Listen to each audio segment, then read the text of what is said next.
두려움은 인간이 느낄 수 있는 고통 중의 하나로 살아가면서 피할 수가 없습니다. 두려움은 실패와 질병 그리고 관계 단절과 심지어 죽음으로부터 찾아옵니다. 이 두려움을 심리학적으로 이렇게 정의를 해 놓았습니다. 두려움은 외부의 공격에 대해 위기의식을 느끼는 생존 본능이다. 여러분들 진학과 진로에 실패를 하거나 사업과 연애를 실패를 하면은 무엇을 느끼느냐? 위기의식을 느낍니다. 그게 두려움이라는 것이죠. 그러니까 이번에 실패했는데, 이번에 떨어졌는데 다음에는 합격할 수 있을까? 이 사람과 헤어졌는데 다른 사람을 만나서 결혼할 수 있을까? 왜 나는 이런 병에 걸렸을까? 혹시 잘못되면 어떻게 될까? 이 사람들은 이 모든 두려움으로부터 자유로울 수 없는 존재인가 봅니다. 지금 설교를 듣고 있는 여러분 중에서도 이런 어떤 외부의 공격으로부터 내가 잘못되는 것은 아닐까? 내가 다시 일어날 수 있을까? 이런 위기의식을 느끼고 두려움 가운데 있는 분들 계십니까? 여러분, 이 두려움을 느낀다는 것은 전혀 이상하지 않습니다. 왜냐하면 본능이거든요. 위기가 오면은 두려움을 느끼는 것은 본능이니까 전혀 이상하지가 않습니다. 그런데 성도는 달라야 합니다. 성도는 두려움을 극복하는 방법이 성경에 있다는 것을 믿고 성도는 다르게 살아야 한다는 것이죠. 오늘 설교 본문은 두 개입니다. 이례적이죠. 먼저 사무엘상 21장의 말씀은 다윗이 가드 왕 앞에서 미치광이처럼 행동하면서 위기를 모면한 내용입니다. 그리고 시편 34편은 다윗이 가드 왕 앞에서 미치광이처럼 행동하고 위기를 모면하고 난 다음에 지어진 시입니다. 그러니까 사무엘상 21장은 다윗의 행동에 초점이 맞추어졌다면 시편 34편은 두려움을 극복할 수 있는 성경적인 방법입니다. 세상적인 방법이 아니에요. 제가 뭐 심리학적으로 전달하는 것이 아니라 성경에는 두려움을 느낄 때 이렇게 하면 극복할 수 있다. 성경적인 방법이 시편 34편에 있습니다. 다윗은 두려움에 사로잡혔을 때 인간적인 방법으로 그것을 극복하고자 했습니다. 그러나 그가 하나님의 보호하심으로 두려움을 극복합니다. 그리고 이 땅을 살아가는 우리들에게도 너희도 이렇게 하라고 몇 가지 권면의 말씀을 하고 있습니다. 자, 먼저 다윗이 두려움에 사로잡혔을 때 한 행동을 살펴보겠습니다. 10절입니다. 그날에 다윗이 사울을 두려워하여 일어나 도망하여 가드 왕 아기스에게로 가니. 자, 10절을 그날이라는 것으로 시작하죠. 이 그날이 어떤 날입니까? 우리가 이 사무엘상 다시 21장으로 온 것은 4월에 우리가 설교를 제가 하고 그 다음은 절기주일이라서 제가 다른 본문을 했거든요. 이 그날은 어떠한 날이냐 하면은 노베에 있는 제사장 아히멜렉으로부터 진설병과 골리앗의 칼을 받은 날이에요. 지금 다윗에게는 무엇이 있느냐? 떡이 있습니다. 양식이 있고 또 골리앗의 칼이 있습니다. 자, 그런데 다윗이 지금 어떻게 행동을 하냐 하면은 사울을 두려워합니다. 사울을 두려워하여서 어디로 가느냐? 가드 왕 아기스에게로 갑니다. 여러분, 가드는 누구의 고향이냐 하면은 골리앗의 고향입니다. 왜 다윗이 골리앗의 칼을 들고 골리앗의 고향 가드까지 도망했을까요? 그 이유는 이제 앞에 있는 성경을 좀 보셔야 되는데, 자, 사무엘상 21장 7절을 같이 한번 읽어봅시다. 사무엘상 21장 7절입니다. 그날에 사울의 신하 한 사람이 여호와 앞에 머물러 있었는데 그는 도액이라 이름하는 에돔 사람이요 사울의 목자장이었더라. 아멘. 도액이 누구냐 하면은 사울의 솥대를 치는 목자들의 우두머리 목자장입니다. 그러니까 이 도액이 어떤 장면을 보냐 하면은 노베에 있는 아히멜렉을 찾아온 다윗, 그리고 이 다윗에게 아히멜렉이 떡을 주고 골리앗의 칼을 준 그 만남을 목격한 거죠. 자, 그러면 다윗이 어떠한 생각을 가지고 있냐면, 이 사람이 나의 위치를 분명히 사울에게 알리겠다. 그런 마음이 다윗에게 든 거죠. 그래서 다윗이 어디로 가느냐? 이스라엘 땅에서 떠나서 블레셋의 5성읍 중에 한 성읍인 가드로 도망을 간 것입니다. 가드 왕 아기스의 신하들이 다윗을 알아봅니다. 그리고 아기스 왕에게 이렇게 보고합니다. 이는 그 땅의 왕 다윗이 아니니까 무리가 춤추며 이 사람의 일을 노래하여 이르되 사울이 죽인 자는 천천히요 다윗은 만만이로다 하지 아니하였나이까. 신하들은 다윗이 골리앗을 죽였을 때 이스라엘 여인들이 불렀던 노래, 사울이 죽인 자는 천천히요 다윗은 만만이로다, 이 노래를 정확하게 기억을 하고 있는 거예요. 토시 하나 틀리지 않게 기억을 하고 있습니다.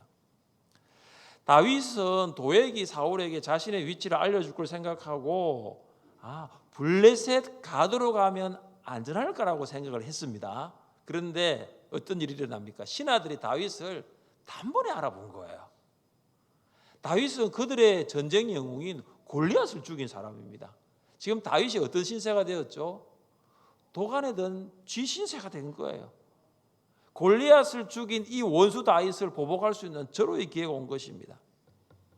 성경은 신하들이 이 아기스 왕에게 이스라엘 여인들의 노래를 알려주었을 때 다윗의 마음이 어떠하였다라고 말씀하고 있습니까? 우리 12절 말씀을 같이 읽겠습니다. 12절입니다. 다윗이 이 말을 그의 마음에 두고 가드 왕 아기스를 심히 두려워하여. 다윗이 신하들이 이 한 말을 들었을 때 아기스를 매우 두려워했습니다. 어떤 마음입니까? 아기스에 의해서 내가 죽을 수도 있다라는 두려움이에요. 그래서 다윗이 미친 척을 합니다. 멀쩡한 사람이 미친 사람 행세를 하는 거죠. 대문을 그저거리면서 침을 수염에 흘립니다. 당시 침에 수염을 흘린다는 것은 어떤 의미가 있느냐? 다른 사람의 수염에 침을 뱉는 것만큼 다른 사람을 모욕하는 일이에요. 그래서 아기스가 그의 신하들에게 이렇게 말합니다. 이 사람이 미치광이로다. 어찌하여 그를 내게로 데려왔느냐? 아기스는 이런 다윗의 모습을 보고 이 사람 정말 미치광이구나. 그러면서 자신의 집에서 나가라고 하는 거죠. 다윗은 구사일생으로 가드에서 도망쳐 나옵니다. 우리는 이런 다윗의 모습을 보면서 여러분 어떤 생각이 듭니까? 살기 위해서 미치광이 행세를 할 정도로 발부둥치는 다윗의 모습을 봅니다. 여러분 평상시 다윗의 모습이 아니잖아요. 이런 다윗의 모습을 보면서 어떤 마음이 듭니까? 저는 참 안타깝더라고요. 이렇게라도 해야 되냐라는 거죠. 오늘 본문에는 다윗을 도와주시는 하나님의 손길이 전혀 나타나지 않는 것처럼 보입니다. 그러나 다윗은 시편 34편에서 하나님께서 나를 도우셨다라고 찬양합니다. 하나님의 도우심으로 이 모든 것을 극복하였다라고 고백합니다. 다윗이 어떻게 두려움을 극복하였습니까? 우리는 오늘 다윗이 극복한 이 3가지 방법, 이것을 통해서 우리 또한 여러 가지 실패, 여러 가지 좌절과 상처와 그런 두려움이 왔을 때에 그 두려움을 극복할 수 있기를 주님의 이름으로 축복합니다. 첫째, 두려움을 극복하는 방법은 하나님의 선하심을 맛보는 것입니다. 한번 따라해 보겠습니다. 하나님의 선하심을 맛봅시다. 하나님의 선하심을 맛봅시다. 자, 이제는 시편 34편으로 성경을 넘기시면 되겠죠. 자, 시편 34편 8절 말씀. 자, 8절을 함께 읽겠습니다. 너희는 여호와의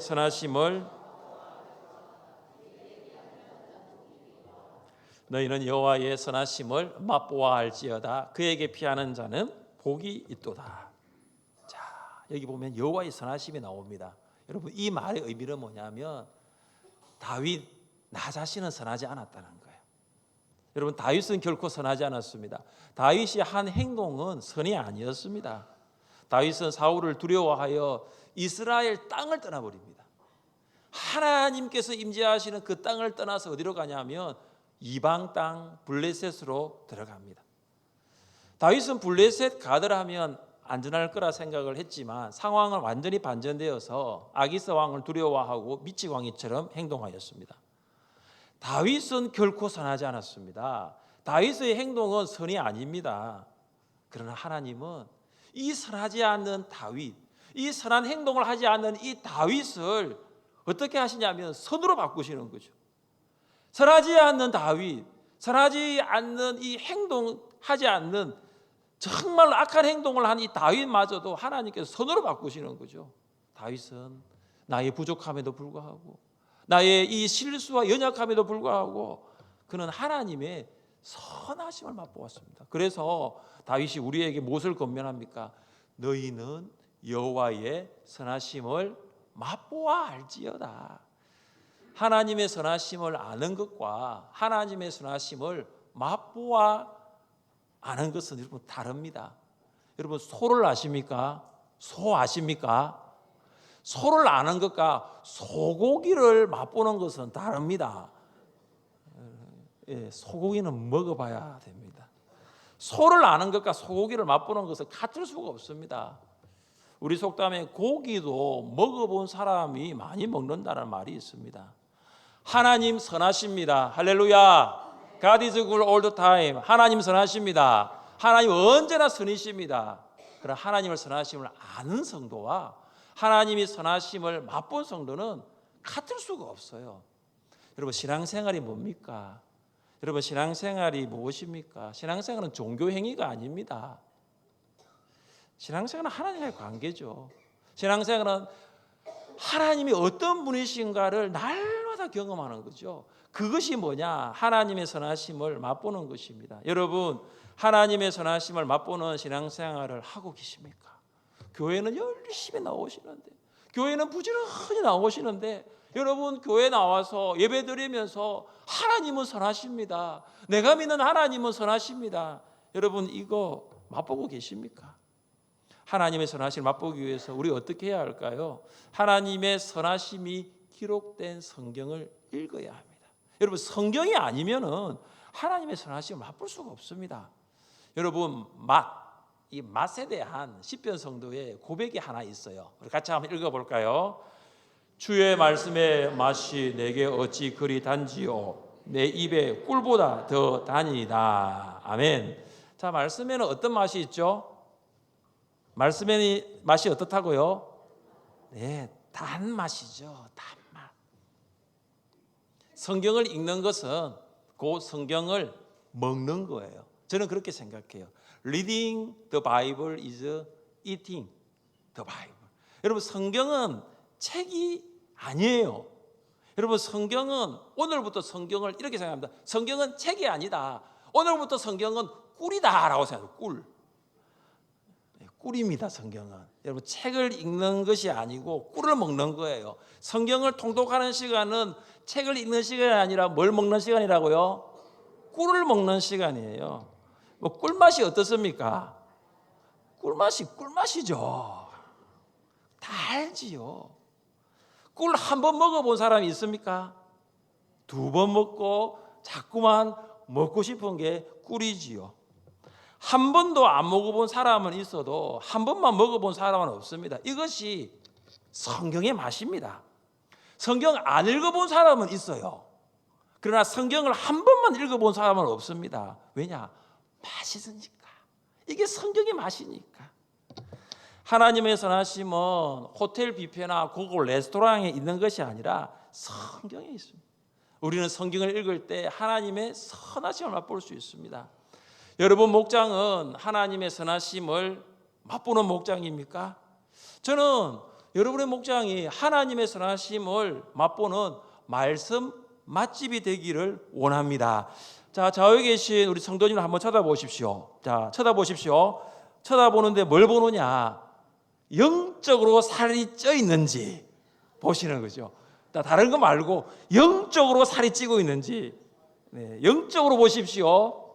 살쪄 있습니까? 네. 혹시 영적으로 말라가고 있습니까? 네. 반대로 생각하면 안 돼요. 영적으로 살이 찌고 있다는 것은 뭐냐? 바로 목장의 말씀 맛집이라는 거예요. 근데 목원들이 말라가고 있어요. 영적으로 비실비실 말라가고 있습니다. 그 말은 뭐냐? 목장에 먹을 것이 없다라는 거예요.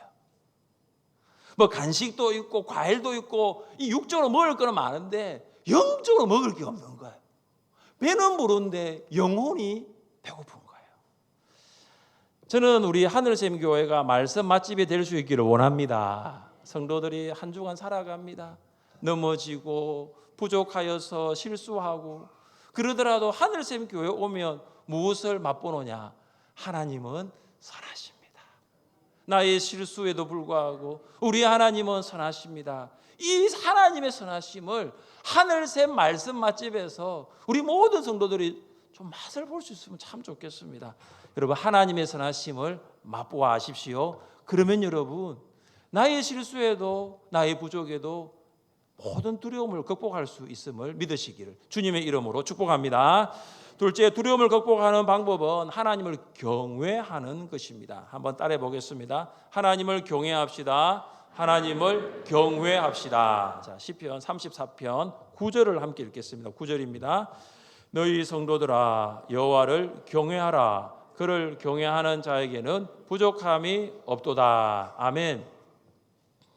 다윗은 이 가드 사건을 경험하고 난 다음에 깨달은 것이 한 가지가 있는데 그것이 하나님을 경외하는 것입니다.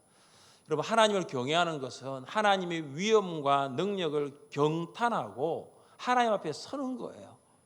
하나님을 경외하는 성도는 하나님의 위엄을 압니다. 하나님의 능력이 어떠함을 알고 있습니다. 출구가 전혀 보이지 않는 캄캄한 가운데, 앞뒤 좌우 사방이 막혀 있는 그 캄캄한 가운데서 내가 하나님 앞에 설 수 있는 것은 하나님을 경외하기 때문입니다.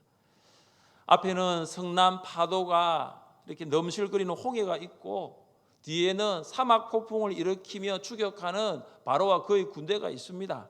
그러니까 이스라엘 백성은 딱 홍해와 바로와 군대 사이에 껴 있는 거예요. 이스라엘 백성이 매우 두려워하였습니다. 그들은 매우 두려워하여 모세를 원망합니다. 그런데 모세가 어떻게 합니까?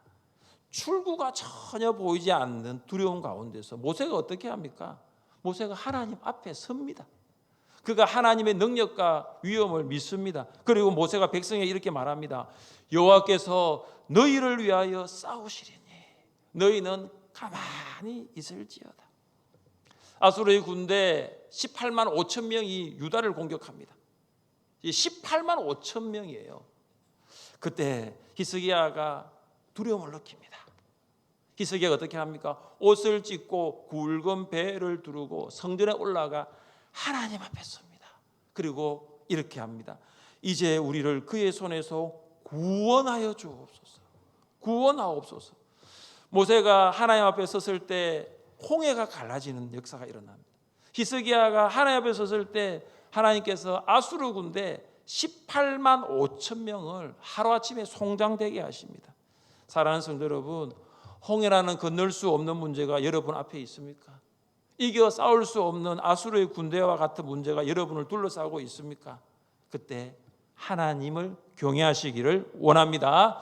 하나님의 능력과 위엄을 신뢰하시기를 원합니다. 하나님 앞에 서십시오. 하나님을 경외하는 자는 부족함이 없습니다. 우리 같이 한번 따라해 보겠습니다. 하나님을 경외하는 자는 부족함이 없습니다. 하나님을 경외하는 자는 부족함이 없습니다. 다윗은 이것을 증명하기 위해서 대조법을 사용하면서 10절을 기록합니다. 우리 10절 말씀을 함께 읽겠습니다. 젊은 사자는 궁핍하여 줄일지라도 여호와를 찾는 자는 모든 것에 부족함이 없으리로다. 아멘. 여기 대조가 이루어지죠. 젊은 사자와 여호와를 찾는 자입니다. 여러분, 동물의 왕은 사자죠. 그런데 그 사자가 젊은 사자입니다. 힘이 얼마나 강하겠습니까? 그런데 이 젊은 사자도 먹이가 없어 굶주릴 때가 있다라는 거예요. 자신의 힘과 능력을 의지하면서 살아가는 사람은 부족함이 있습니다. 그러나 하나님을 찾는 사람, 그에게는 부족함이 없는 거죠. 여러분 어떻습니까? 여러분 요즘 부족함이 있어요? 여러분 부족해요? 여러분 삶 가운데, 여러분 가정과 일터 가운데 부족함이 있습니까? 우리 왜 부족하죠? 우리 무엇 때문에 부족하죠? 하나님을 찾지 않았기 때문이죠. 하나님 말고 다른 사람을 찾은 거예요. 하나님을 찾는 자는 부족함이 없습니다. 성경은 이렇게 말씀합니다. 너희가 얻지 못하면 뭐하지 아니하기 때문이라고요? 구하지 아니하기 때문이라. 우리가 얻지 못한 것은 구하지 아니하기 때문입니다. 기도하지 아니하였기 때문입니다. 예수님은 아버지께서 기도하는 자에게 좋은 거 주시겠다고 약속하셨습니다. 하늘에 계신 너희 아버지께서 구하는 자에게 뭐 주신다고요? 좋은 거 주신다고. 좋은 거 주시지 않겠느냐? 구하는 자에게 좋은 거 주시지 않겠느냐? 이번 돌아오는 금요일에 뭐가 있죠? 조집사님 뭐가 있죠? 금요 성령 기도회가 있죠. 여러분 부족합니까? 여러분 삶 가운데 부족해요? 경제적으로 부족합니까? 물질적으로 부족합니까? 아니면 건강이 부족해요? 지혜가 부족합니까? 여러분 부족합니까? 구하세요. 너희가 얻지 못하면 구하지 아니하였기 때문이라고. 하나님 아버지께서는 구하는 자에게 좋은 거 주신다고 말씀하고 있습니다. 하나님을 경외하는 자 기도하게 되고요. 기도하는 자에게는 부족함이 없습니다. 하나님을 경외하여서 두려움을 극복하시기를 주님의 이름으로 축복합니다. 셋째, 두려움을 극복하는 방법은 깨진 마음으로 하나님께 나가는 것입니다. 한번 따라해 보겠습니다. 깨진 마음으로 하나님께 나갑시다. 깨진 마음으로 하나님께 나갑시다. 18절 말씀을 함께 읽겠습니다. 18절입니다. 여호와는 마음이 상한 자를 가까이 하시고 충심으로 통회하는 자를 구원하시도다. 아멘. 여기 마음이 상했다라는 말이 뭐냐면 마음이 깨어졌다. 마음이 깨졌다라는 말이에요. 그리고 망치를 가지고 바위를 치면 바위가 깨지잖아요. 두려움이라는 망치가 우리 마음을 치면 우리 마음이 깨어져 버립니다. 두려움은 마음을 움츠러들게 만들어요. 그리고 두려움이 오면 영적 분별력을 잃어버리게 됩니다. 그래서 무엇이 선한지 무엇이 악한 건지, 무엇이 선이고 악인지를 몰라요. 다윗이 그랬거든요. 사울을 두려워하였을 때 지금 이스라엘 땅에 있는 것이 맞는지 아니면 블레셋으로 도망가는 것이 맞는지를 분간이 안 되는 거예요. 영적 분별력을 상실해 버립니다. 다윗은 이스라엘 땅을 떠나 이방 땅으로 가고 이방 왕 앞에서 침을 흘리면서 미치광이 행세를 한 거예요. 그래서 두려움은 하나님과 우리 사이를 갈라놓는 가장 큰 적입니다. 여러분 두려움이 오면 상황만 보입니다. 하나님이 보이지 않아요. 나와 함께 하시는 하나님이 두려움이 막아버립니다. 두려움이 오면 내가 하나님께로 가야지라는 생각조차 할 수 없게 만듭니다. 그래서 다윗이 만왕의 왕이신 하나님께 나간 것이 아니라 인간왕 그 가드 아기스에게 나간 것입니다. 사랑하는 성도 여러분, 두려움을 극복하는 방법이 뭡니까? 깨진 마음을 가지고 하나님께로 나가는 거죠. 두려움으로 인하여 산산조각난 마음을 들고 그 마음을 치료하시는 하나님께로 가면 됩니다. 그러면 하나님께서 그 마음을 받아주시고 치료해 주십니다. 하나님께서 너 왜 그런 거 가지고 마음이 그렇게 깨어졌느냐 말씀하지 않습니다. 너 왜 이제야 그 마음을 가지고 나왔느냐라고 묻지 않습니다. 하나님께서 다 아십니다. 그동안 얼마나 힘들었느냐, 그동안 얼마나 아팠느냐라고 주님이 물으시고 위로하시고 싸매시고 치료하시고 회복시키는 줄 믿습니다. 왜 하나님께서는 우리의 마음을 치료해 주실 수 있습니까? 우리에게 있는 대제사장은 우리의 연약함을 동정하지 못하실 리가 아니요 모든 일에 우리가 똑같이 시험을 받으신 이로되 죄는 없으시니라. 우리의 대제사장 예수 그리스도는 우리의 연약함을 동정하십니다. 여러분이 무엇 때문에 연약한지를 다 아세요. 육체적인 연약함, 정신적인 연약함, 심지어 영적인 연약함까지도 우리 주님은 다 아십니다. 왜냐하면 그 모든 연약함을 경험하셨기 때문입니다. 두려움으로 마음이 깨어진 우리 이제 어떻게 해야 할까요? 우리 같이 한 말씀을 읽어보겠습니다. 그러므로 우리는 긍휼하심을 받고 때를 따라 돕는 은혜를 얻기 위하여 은혜의 보좌 앞에 담대히 나아갈 것이니라. 할렐루야. 깨어진 마음을 가지고 그 자리에 있는 것이 아니고 내가 그 마음을 치료할 수 없으니 하나님의 치료하심을 믿으며 나아가는 거예요. 새벽에 보면 이런 분들이 계세요. 새벽 기도에 나오시는 분들 중에 몸은 피곤합니다. 제가 그분이 어떤 일을 하고 주중에 어떤 생활하는지 제가 알고 있거든요. 몸은 엄청 피곤한데 새벽에는 기도하러 나오시는 성도님들이 계세요.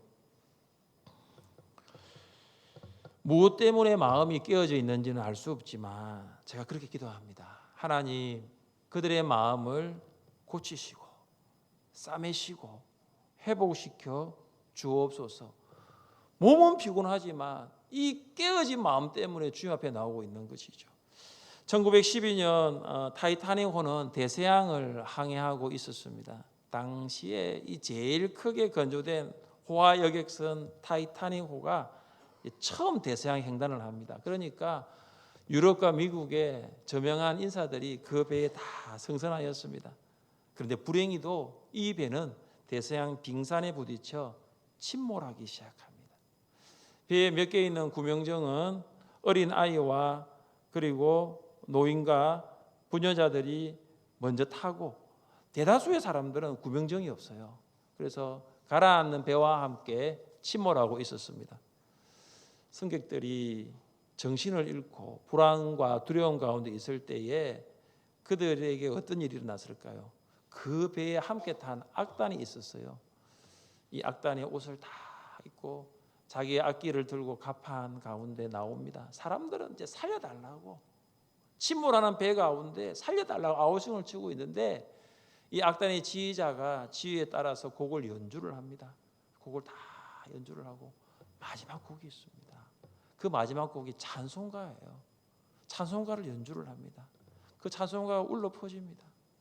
내 주를 가까이 하게 함은 십자가 진 같은 고생이나 내 일생 소원은 늘 찬송하면서 주께 더 나가기 원합니다. 모든 성객이 이 악단의 연주에 맞추어서 찬송가를 부르는 거예요. 두려움이 올 때 찬양하십시오.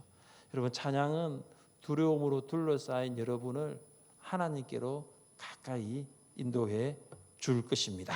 사랑하는 성도 여러분, 실패와 질병, 관계 단절과 죽음으로 인한 두려움이 있습니까? 두려워하지 마시고 하나님의 선하심을 맛보십시오. 두려워하지 마시고 하나님을 경외하십시오. 두려워하지 마시고 깨진 마음 가지고 하나님께로 나아가십시오. 그리하여 모든 두려움을 극복할 수 있기를 주님의 이름으로 축복합니다. 우리 자리에 함께 일어나 찬양합시다.